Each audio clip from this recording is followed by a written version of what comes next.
Hey guys, thanks so much for joining us. This is Kathy. Say hi, Kathy. Hi there.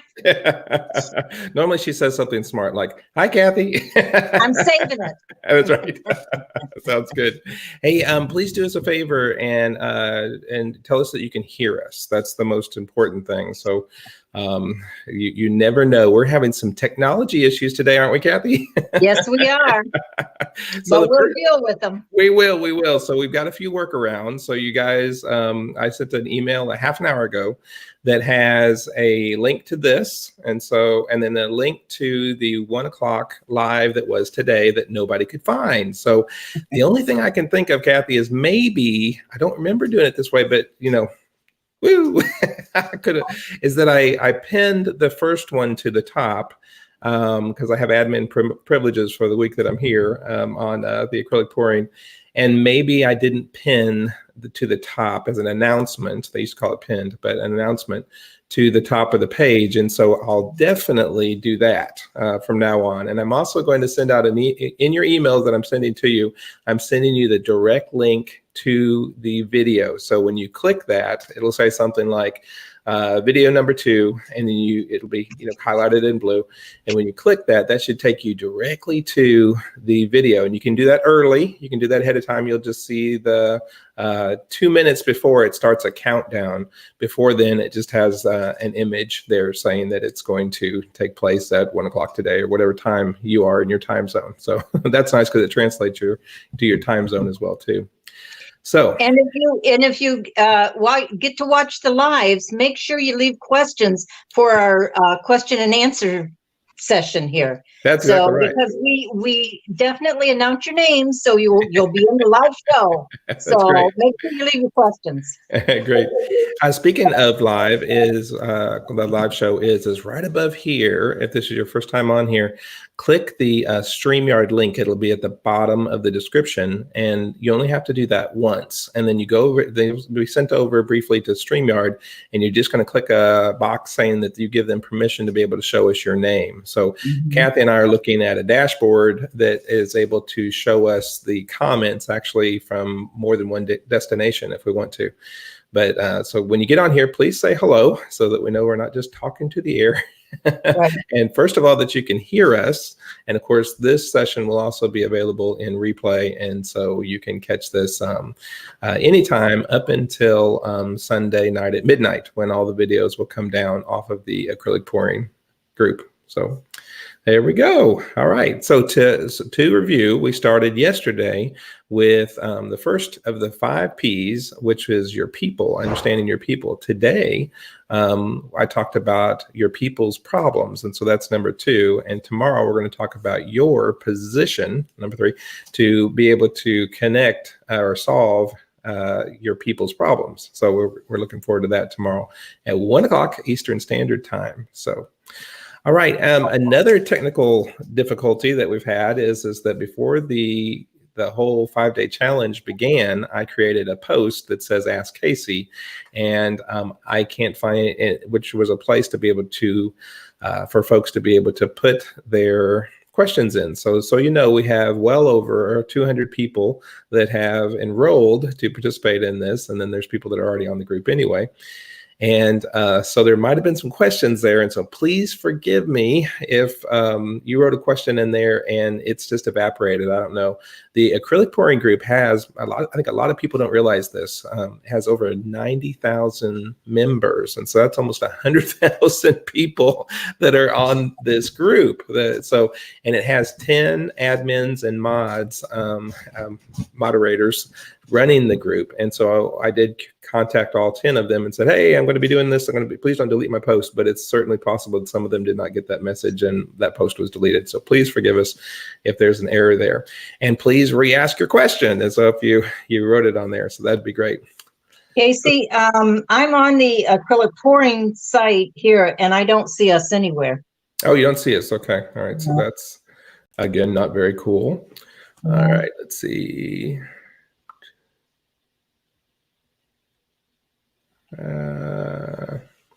So there's something going on, and sometimes Facebook just has its glitches, and that's really unfortunate whenever that happens.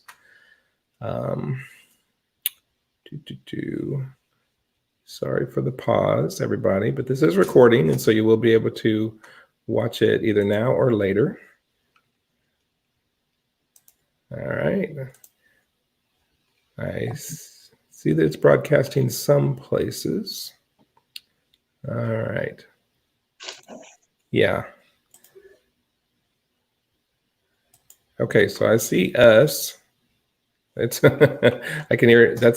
So it is broadcasting. I just don't see that it's very I don't even see it. findable on Yeah, I the don't even see a broadcast on it. I don't see it anywhere. It's acrylic pouring, right? Group. Yeah. I tell you what, I will, this should be a direct link. Let me copy it over into our chats. Bear with us, Okay. guys. All right. So if you'll see that in the dashboard, then you should be able to see that as well too. But it is operational, so we know that that's going on. And I don't see that there's been any comments there. But I understand that, Kathy, you have some questions that you have been accumulating. All right. Yeah. All right. If you guys are wondering what we're doing on here, I'm Casey Corbin. And I'm Kathy Morgan. There we go. And I'm your host for the 5-day challenge of how to market your fluid art classes. And so we have some questions, and they can be on the topic of the 5-day challenge, or they can be kind of anything. And so what's your first question, Kathy? Okay, basically, let's see, money is low and I'll need it for supplies. What are some low cost and no cost marketing suggestions? Okay, great. I know I'm always looking for cheap ways of doing this. That's right. That's right. Well, you're really in luck, because the 5-day challenge, everything that we're talking about which is a lot of different types of resources for marketing, and every one of them is free. So they take a little bit more time. And so if you're in a situation where you have more time than dollars, then this is a really good choice and a way to kind of bootstrap it for you later, when we're really all very highly successful. And then we can spend more, when we don't have that much time, we can spend more money on advertising. So in the beginning, that's what's really beautiful about the way that social media works today, is that it's so much is offered for free to us up front, so many tools. So the first thing that I would advise you to do, if you haven't already, is to get a Facebook business page.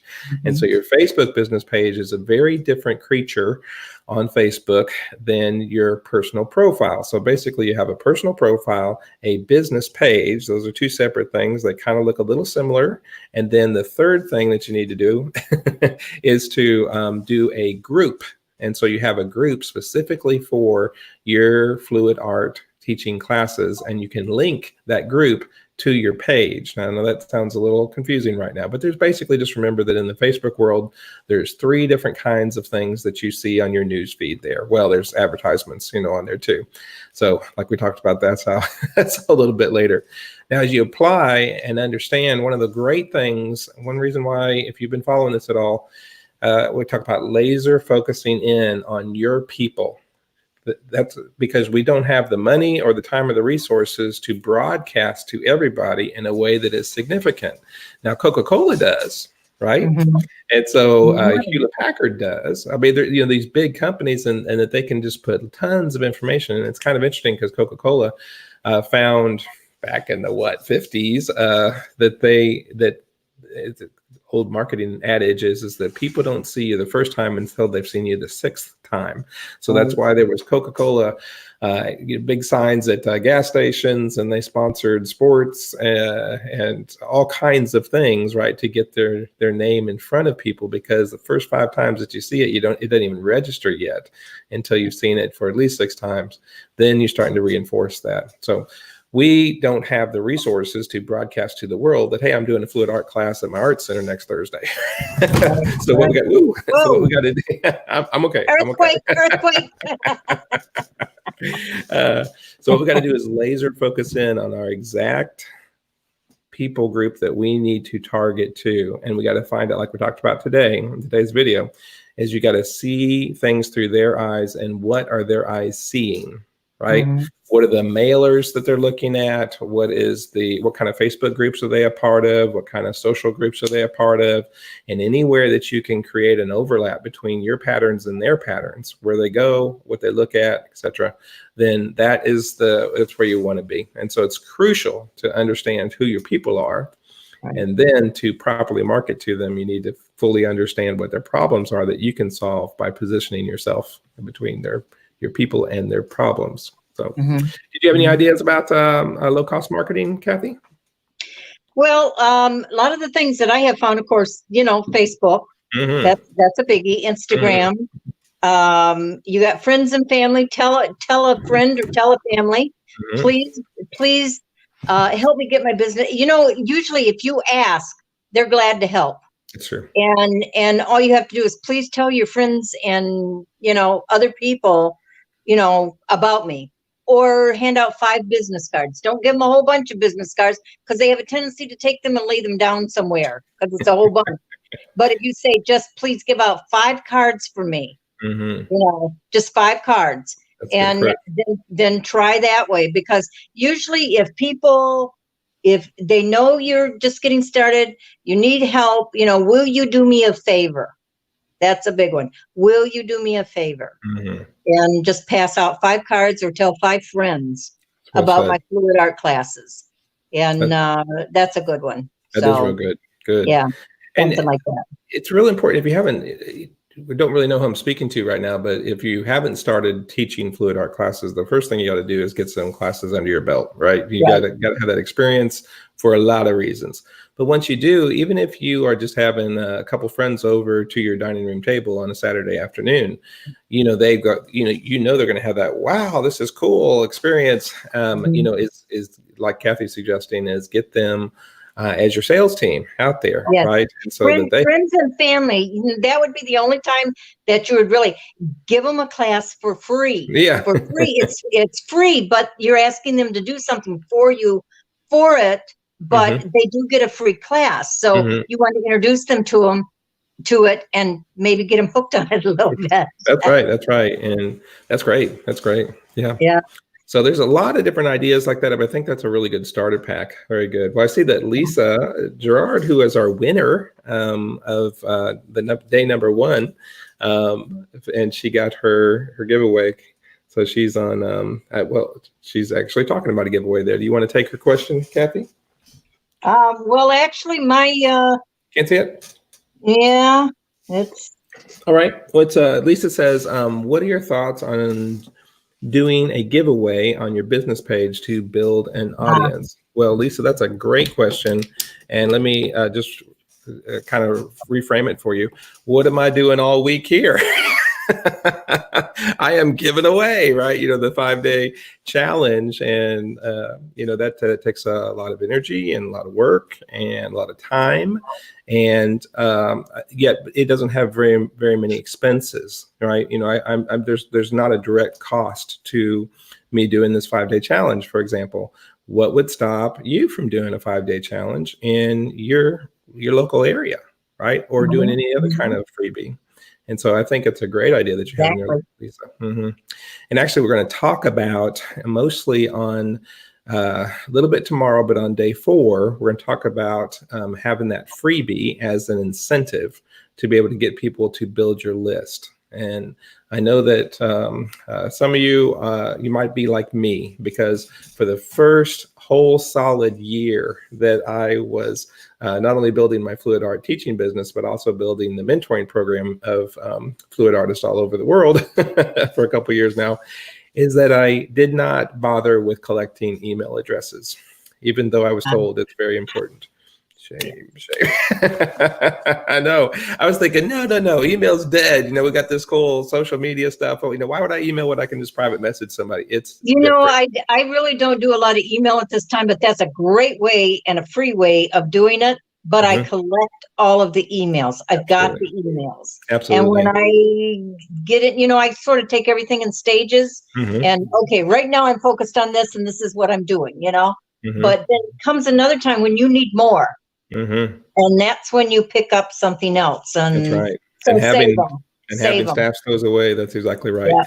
And I'm embarrassed to say I did collect the email addresses of all my students for that first year, and I have them in a stack, and I have not entered them into my system. I know it's terrible. Part of it, is because as I've admitted, is that I am dyslexic, and so I can put in the email addresses. Words and stuff autocorrect will fix, but but an email address, it doesn't do anything. So I have about 20% that bounces back to me whenever I enter it in. So That's when you need to hire somebody to do a little job for you. That's right. That's right. Exactly right. And my wife will do it for me. She's just incredibly busy right now, but she's a teacher and going to school. So that's why some of those things have been put on hold. But to be an idea that I wanted to share with you on that is that to automate that system. And so I know that Vanessa uses an app. Do you remember the name of the app? She has it on her phone or tablet. So when she's teaching, she passes this thing around, and instead of doing a paper sign in, right, people sign in on the tablet, and then that uploads directly into creates a CVS CSV file. There's dyslexia again. I always knew Vanessa was smart. She is so smart. She's so great. Yeah. Yeah. And so, so it can do it automatically. And so that's what I've been doing in more recent classes. Is I don't even try to type them in myself. I have them type it in themselves. And is that app free? No, I think it's free. The one that she uses, I use something a little different with just doing directly into my MailChimp account. And so there's a landing page for your MailChimp account.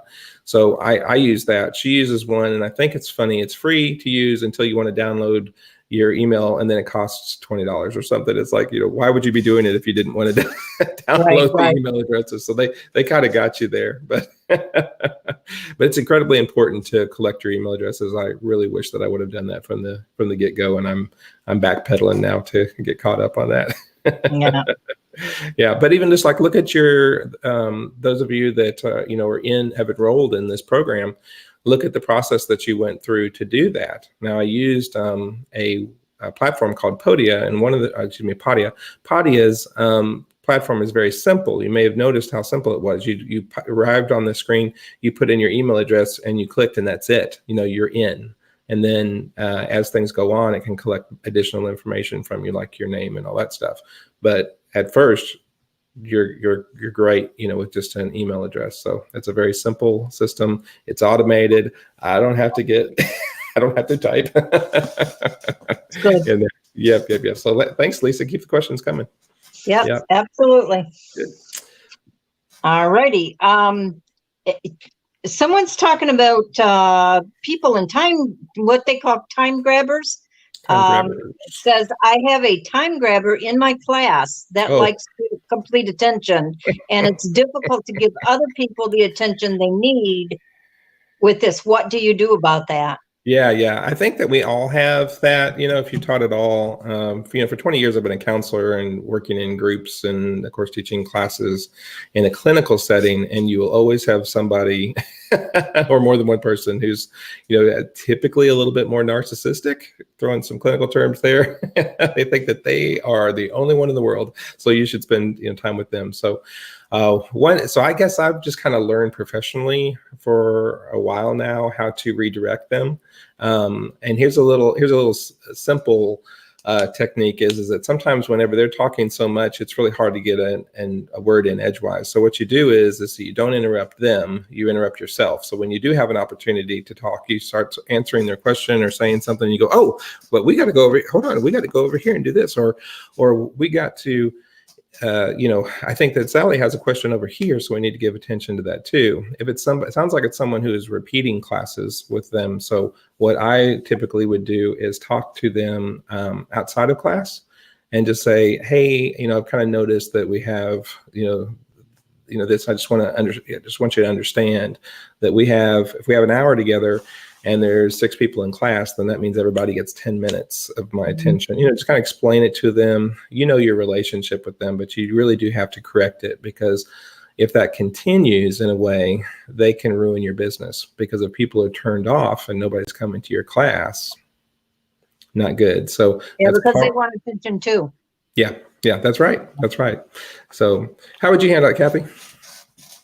Actually, I have had some issues like that. Have you? And one of I the think we all things have. that I did was the one person, or the way I kind of felt about it, is that for some reason they need more attention. Mm-hmm. And I found that if I gave them jobs to do Oh, during the class, that they were oh, occupied with those things that's like, good. will you pass out the paint? Will you pass out this? Will you do that? Will you do this? Mm. And it gave them a sense of being a part of the class. Oh, that's good. And it kind of helped them not to ask questions and not to interrupt because they felt like they were a part of it now. Yeah, that's good. So I that's like kind that. of what I've done. Give Yeah. them the attention they want, Mm. so Yeah, to speak. makes sense. Yeah, I like it. Good. And while you're preparing to read your next question, I'll just say that I see that there's a couple of people watching. If you would please say hello when you come in so that we can see you and see that you're watching. And then we would love it if you had any questions. And so I see another question has come up here. I have a private party coming up with different levels of art pouring experience. How do you find the balance? I have asked her for some expectations, but I don't want her to be bored. Okay, so I think if I understand the question correctly, you have some different levels of people that are pouring, and you want to be able to teach both some basic things to the new people and some more advanced techniques to the others that are there, and you want to try to balance that out between not having it be something that is boring for some people or too much for another. Yeah, and the way that I've always looked at that, one is that I teach in a lot of different art centers. I've taught in 6 different art centers around my area within a 60-mile radius, typically. And they are of the habit of classifying your class as being a beginners or immediate or advanced, right? And so intermediate or advanced. That is, I have found, and it's perfectly fine if anybody disagrees with me. All right, so just know, that the whole way we run our membership too is this is not a that Casey knows all kind of thing. No, it's a collection of different thoughts and different ideas, and so we ponder and use those. So the way that I do it though is that I try to get them to not put that classification of beginner, intermediate, or advanced on there because it screens out folks. One of the neat things about fluid art is, and let me just I'll give you like a challenge question right now, is could you may not want to do this, but could you, if you pulled somebody in off the street that hasn't touched paint, in 10 years, and you walk them through very tightly, how to do like an angel wing pour, could they follow your instructions and do it and end up with paint on canvas that looks pretty cool?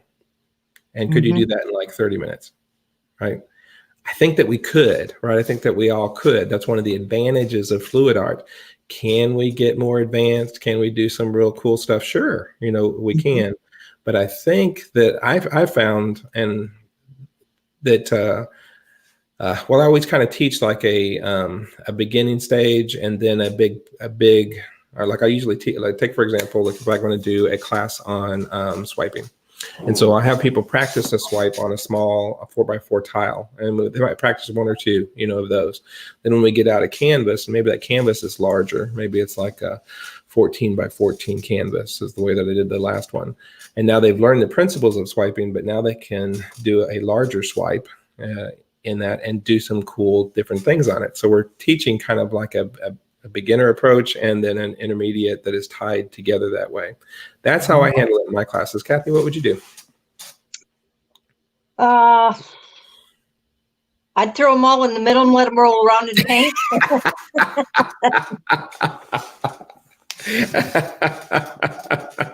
That reminds me of an old Steve Martin joke in one of his old movies. He said, he was an artist, and someone said, what do you do? He says, I paint nudes. And then he said, I paint nudes, and then I roll them on the canvas.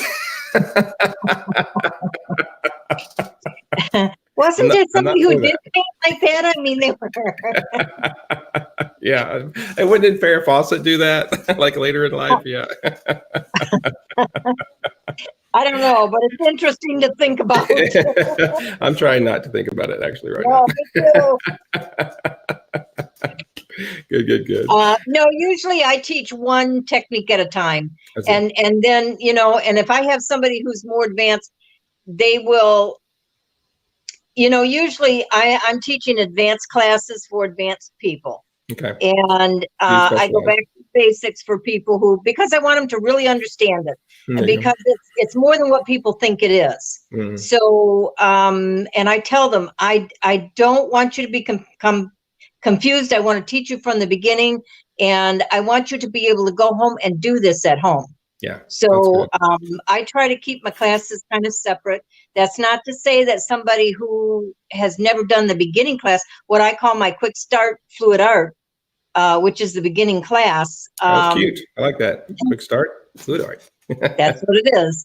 And but I will take them to the next level, but I will tell them, you really need to do the beginning class. This is, you're not going to know a lot of the details that I give you, and a lot of the tips and tricks and hacks and everything that I give you in that first class. I tell them, you're going to learn more in the first class than you do any other class that I do. And they are, Yeah, that's good. and well, yeah, and the way that I taught for years, I've kind of gone more to a retreat model, in which I'm combining the two things. But the way I taught for years is that the morning class was a fundamentals class, and so I teach 9 fundamental approaches. Yeah, and then so for a long time, nobody could come to my afternoon class until they had gone to at least one morning class. Even though I did have some people that like to repeat that. But the morning class was always the same. It taught 9 fundamental approaches.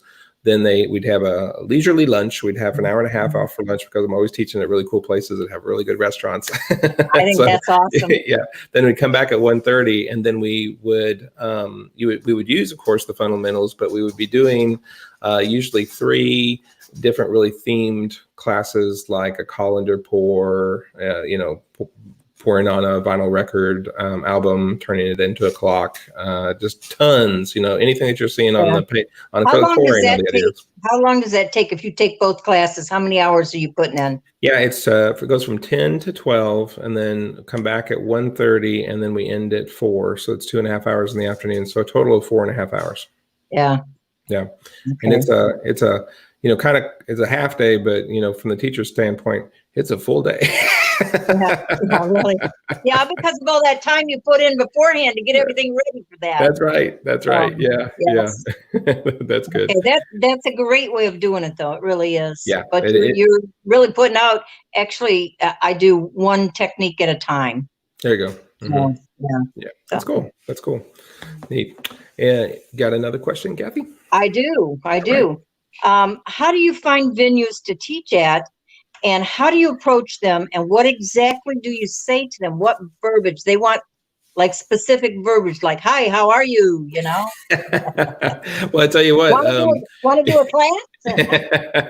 Actually, I don't do that at all. Right. And so one thing that I have learned is that I always want to have a connection is everything. And so having that connection, first of all, you want to try to figure out who is the decision maker. Right. Good. Yeah. And then you want to try to network to connect to the decision maker. And we are, I think, we talked about that with Pam Stretchy and the yoga place, and it kind of like that. Let me tell you about my experience with a local art center. I live in South Georgia. And so there was kind of I think it was a little, honestly, a little snooty, and so there was this, the executive director is no longer there anymore. But she was for like 30 years. And so it was they really wanted it to be a very fine art place. They did not like the idea of crafts or anything that it smelled of crafts, to be offered there. And so they had oil classes and those kind of things. And so when I proposed the idea, I got a lot of flack. She put it off on the board and said, well, the board met. We just don't feel like that's a good, feel for it. So it was some months later, and actually at the time that she was retiring. And so she was kind of letting go of some reins. And I had a friend of a friend who connected me to the person who was in charge of the the education program there. And so I met with her instead, and I kind of backdoored in because she had already approved the class before the exec actually found out about it. Then the way that connections can also work too is that class was one of my first, I think it's the second class that I taught. And I had 3 people that attended, if that tells you anything. Mm-hmm. And one lady that was there was so excited. She loved the class so much. And she was also a talker. And so when most of my classes, well, really all of them, they come back 2 days later to pick up their paintings. And so it's one advantage of you working with an art center, because they can't, dry there and stay there. So when she came back 2 days later to pick up her art, she was there for a half an hour. That was confirmed to me. A half an hour talking me up, saying, "You've got to have Casey come back. This was the greatest class I've ever been to." Blah blah blah. And she's showing her art, and she created this buzz in the place, right? And now the person who had kind of, my class before had no leg to stand on. So the very next class that I had there, I had 21 people in attendance. Awesome. So, That's awesome. Yeah. So it's really connections. Most places have a formal application process that it's really just not, what you know, it's who you know. And so that's an unavoidable thing. It also goes to show you, even if you do end up with a very small class, just that one person that's in there, it gives you a real chance to really get to know your people when you got a small class like that. It really does. And it's happened to me so many times is that person has bridged over, something to me. I remember a class in another town that I did, and there was this lady who just we just kind of hit it off. We frequently go to lunch together. There's a big group of us, and I said, "Well, what do you do?" And she says, "Well, I work for a supply company." And she said, "I noticed that you were having trouble with your torch, your hand torch." She said, "We sell those, and so give me your address. I'm going to mail you one." And I said, "Oh, wow. Okay. Why don't you mail me?" I know. Right? I checked out the price when it came in. It was very nice, right? Wow. And because I bought this $15 thing from Harbor Freight, and it was just kind of terrible. And so she said, "I'm going to send you a nicer one." And so when it arrived, I actually looked it up, and it was over $100 torch that she just gave to me. So wow. So again, it's not what you know, it's who you know. Lucky you. I know, right? And that happens to me a lot. But it does. There is some truth in the thing that you make your own luck, right? You got to be out there. You got to get started. You got to do, and then connections happen. Yeah. Yep. It does. Okay. Next question. When you first meet people and you don't know them, and you talk about knowing your people, under what circumstances would you turn anyone away? Does that mean turn somebody away from your class, you think? I guess so. Okay. But, yeah. Well, I don't know that I would ever turn anybody away from coming to my class, right? So we're talking about marketing to a specific type of person. When you focus in your marketing, you're focusing in on a specific type of person. It's going to scatter a bit and collect other types of people, all right? So take, for example, I feel like I can say this without any kind of hesitation if I was speaking to 1,000 fluid art teachers right now, most of your classes are women. Yes. Right. And even me as a male, teaching, I probably get more males to come to my classes than, if I was a female. But that it's usually like if I have a class with 26 people in it. And once I did, the most I've ever had as far as males in a class, there was 3 of them. But that class was 26, large. And so if I have a class with a dozen in it, I might have 1 male occasionally, right? Mm-hmm. So my target market is obviously female then, right? So I am not going to bother marketing my fluid art classes in a, hunting fishing magazine. That would be a foolish waste of my money, right? But I will market it where my ideal client avatar, my ideal client students, that I want is going, but it will scatter, right? And there will be other people. Take, for example, frequently the males that do come is because their wife dragged them to it. And so, Exactly. yeah. Exactly. Yeah, you've had that experience too, I know. Yeah. Yes, I have. Yeah. And luckily it turned out fabulous. I've never had a bad experience, No. right? And there's No.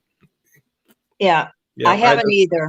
yeah, Really. but one guy, it was so funny. I'll just share the first part of the story. It gets funnier, but he was actually a surgeon who was about to retire, and he came with grass trimmings stuck on his sweaty face and his clothes. He said, I don't know what I'm doing here. My wife just told me, I signed you up for this class. Get off the lawnmower and go to it. He showed up a few minutes late, and it was like, what's happening here? This guy had a blast. Like that. I loved it. And he did the most. He said to me, I have not touched paint since 7th grade. He was a doctor, right? Wow. So, but his art was beautiful. I still remember what he did that day. It was just, and he was at the end of he was the last one to leave, right? And so everybody else had gone. He's like, hold on. But he had a blast. And so that's great. So yeah, that's so definitely we're targeting a specific person, but we're not excluding anybody, right? Yeah, definitely come to our class. Yeah. I think the only reason that I would probably turn somebody away is if for some reason I was just uncomfortable with them. If the hair on the back of my neck stood up, because I do have a studio and it's out in an area, and you get the evening classes or something like that. And if you just had a bad vibe or whatever, but that would be about the only reason. Yeah, and that's a safety issue for exactly. You got to be careful, about those exactly. things.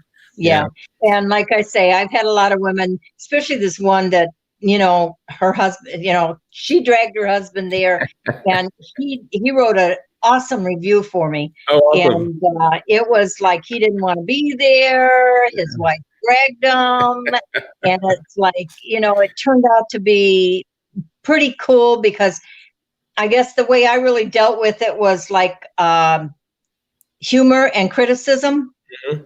Criticism with humor, so to speak. And we had a blast. We had so much fun. And he took a lot of classes after that. That's cool.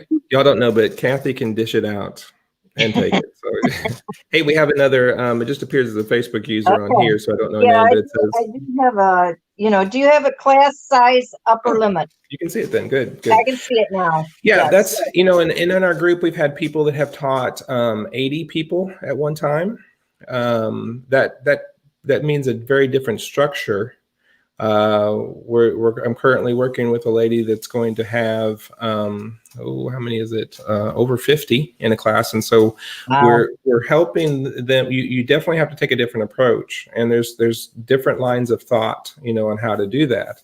When you have a very, very large group, one thing as a counselor I know is that you lose group dynamics. The most ideal is between 8 and 12, and then you have something there where a synergy is created. You have communication is usually a lot more flowing, but you don't really need it to be limited if you're lecturing, if you're teaching, a large group of people. So I know 80 people, yeah, and the way they did it was they had a microphone. They were on stage. They had several different stations. I think they had 10 stations 8 stations with 10 people. Did they have anybody helping? They had a helper at each table. Wonderful, wonderful. By the way, that question was from Maggie Kirkbride. Oh, okay, Thank good. You, Maggie. Hey, Maggie. I'm glad you're able to find that out. Good.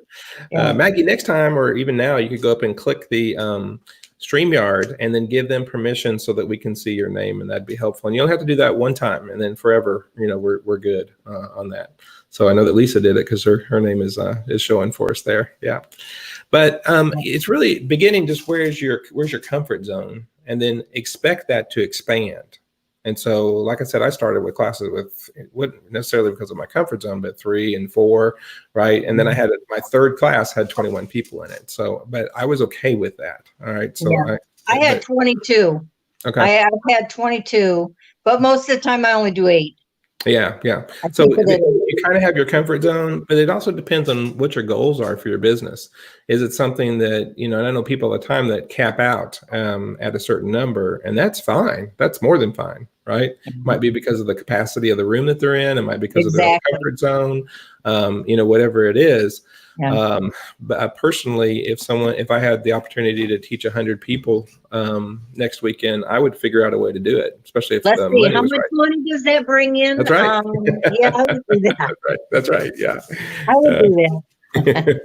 I would, absolutely. Thank you, Maggie. That was a good one. That is good. Okay.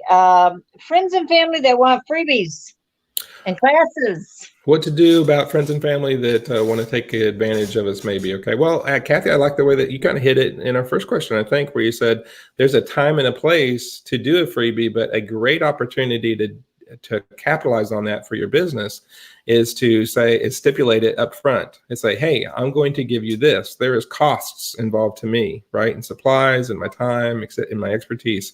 So I have an expectation. I'll let you come for free if you want, or I'll let you come at a discount. If you choose to do that, it's your choice. But this is what I want from you. Like Kathy said, take these 5 business cards. I want you to hand them out, refer your friends that, if you'd like it, then I want you to come back to another class and pay full price and bring a friend with you. And so that's a great way to build your business. You can give stuff away. That's fine. That's kind of the way that the world works nowadays, particularly on the internet. And I'll tell you that one of the biggest things that I give away is that that class that I described a little while ago, that was the morning class. I call it the 9 fundamentals. I have created a digital course out of that. And now, just because of where I am going, I am really focusing more on retreats. And so I give the course away for free for people that sign up to my class. So they can actually come in the door with all the basic knowledge under their belt. And now they're ready to do some more advanced things when we get together. Now, you might think, why do you give it away? Well, my classes are $140 or $180 a piece, right? For again, 4.5 hours that way. So it's not like it's not hurting me. Yeah. So do you collect for the end class before you do the free class? Yes. Yeah. So I'll, when they sign up and enroll, I get all my money up front. I don't play with a 50% down or pay when you get there. No. I don't do refunds. If somebody has got to bail, right? I may or may not give them credit towards a future class, but it's the same way as if you went to a concert or a ball game or you bought a ticket anywhere else. If you get in a car wreck, I'm so sorry to hear about that, but you don't get your money back. You don't go to the stadium and they give you your money back for your ticket, right? That's gone. And as fluid art teachers, we have a lot of time and energy, and we have expense. And we have maybe supplies. Yep. That we had to cart in there and cart out or deal with, or inventory, all those things. That's worth something. So you do not need to give that away. And so you can give them credit for a future class. I'll do that depending. But we all have probably funny stories about how that happened. I think you have another question in the thing. Yes, we've got from Lisa Hernandez Gerard. Opportunity idea. This week I partnered with an online teacher group and offered a meeting up opportunity in the local market. The pour painting class will use their local logo colors. We limited the class to specifically teachers. Online is so popular. Our art is a great way to get people together and bond. We limited the class to 20. Cool.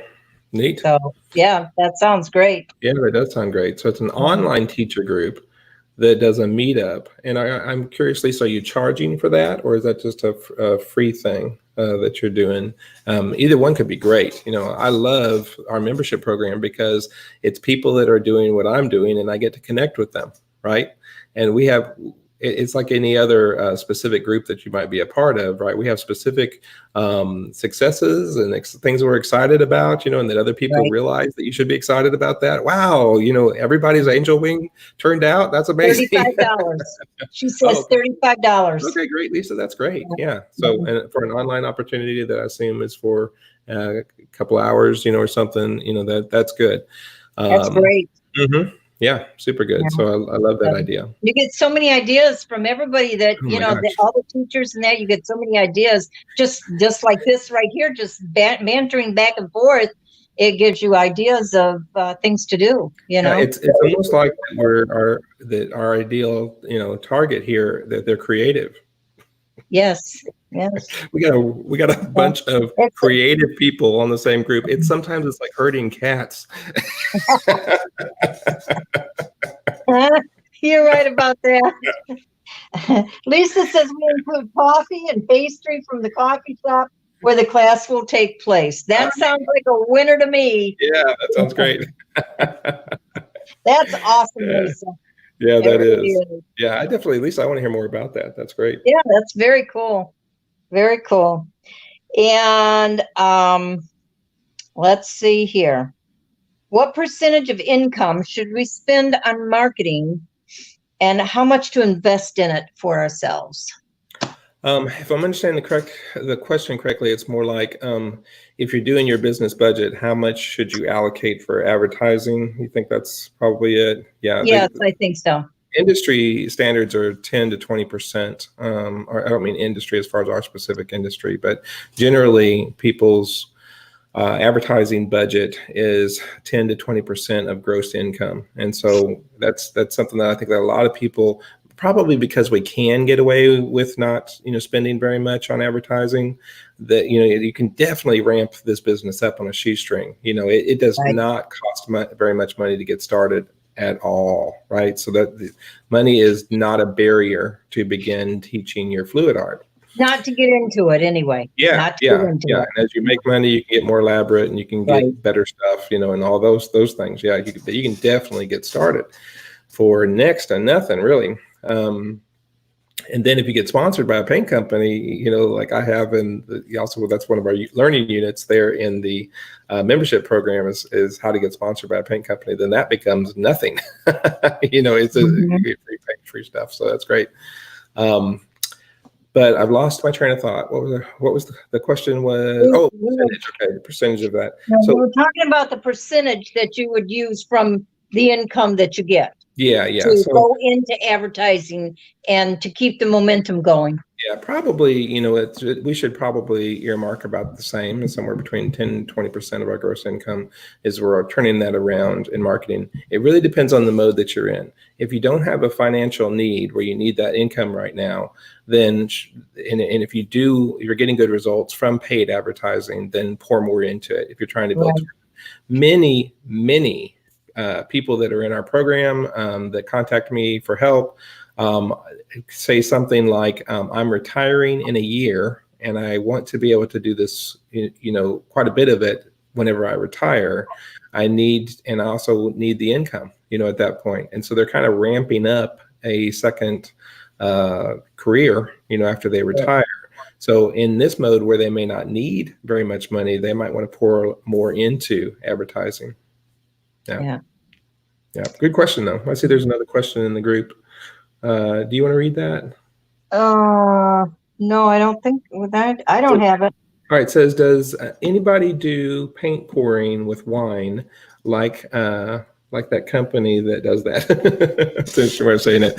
So I think we're talking about that everywhere there's paint and sip classes, right? So they're all over the place, and we can follow that model. I know a lot of people that do that. Victoria, I know, does that, and she usually has some real cool, even hors d'oeuvres and some neat stuff. And so that's the way that she does it. I did not start providing any kind of refreshments or anything like that until I did the day retreat model, which has been a lot of fun. I've actually enjoyed that. So at that point, we're doing some really, it usually has a theme, right? And so we had like wine slushy. They were greeted with I cannot think of it. What's the orange juice and champagne?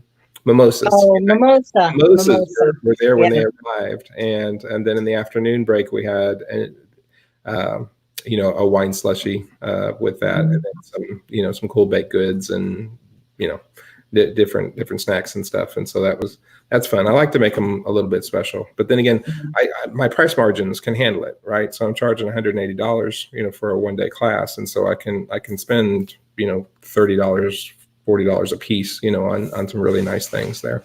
Yeah. So yeah, it really just depends on what you want to do. There's not a right way and a wrong way. There's always a better way. We have to keep that in mind, right? So I always want to be improving. But we have folks in the group that are like apples and oranges, as far as their classes. They're just right. Casey, I realize you're not an attorney or anything like that, but what are the legal ramifications of serving wine in a class like that? It's what really if somebody left and they got in an accident?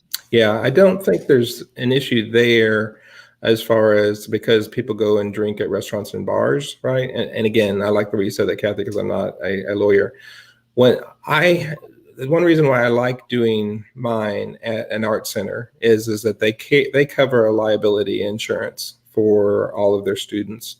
And so that's not something that I have to worry about, right? I'd be worried. We all, could be sued in civil court, but that would take that I forced someone to drink too much. That would be hard to prove, especially since I don't drink very much myself personally, and I don't like hanging around people that are intoxicated. So the glasses that I got were little flutes, right? So they hold about a third of a serving of wine in there, right? And so all day long, they're getting 2/3 of a serving of alcohol throughout the entire day. So I wasn't really worried about them.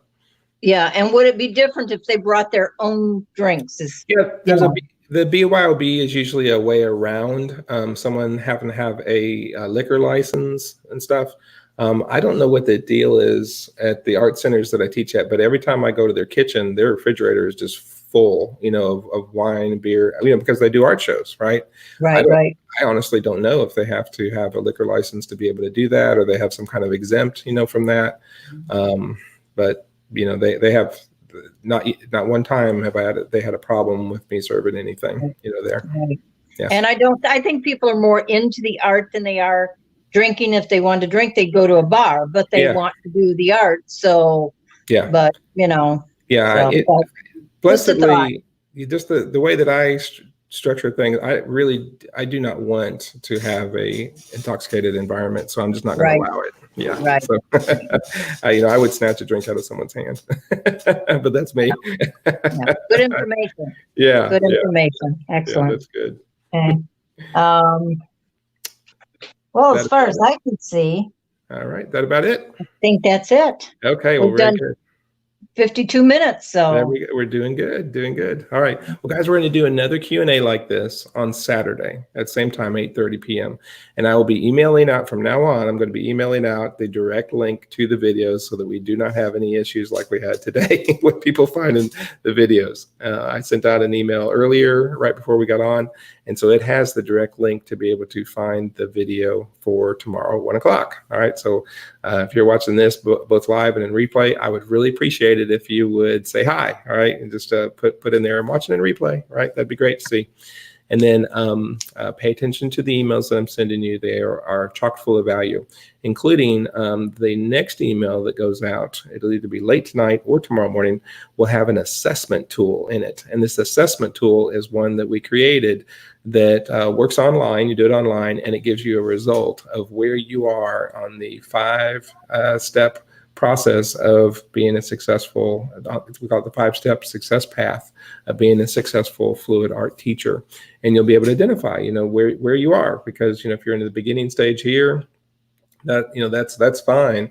If you're 2 stages down the road, it just tells you where you are and where you want to go to next. And so it's a very valuable process. Even just answering the questions creates ideas and moves us to start making some changes in our business. And so pay attention to that assessment. That'll be sent to you very soon. Anything else, Kathy? I think that's about it. Okay. Well, this has been great. Thanks so much for joining us, guys. I look forward to you participating in our future videos too. Have a good night. See you later. Bye-bye.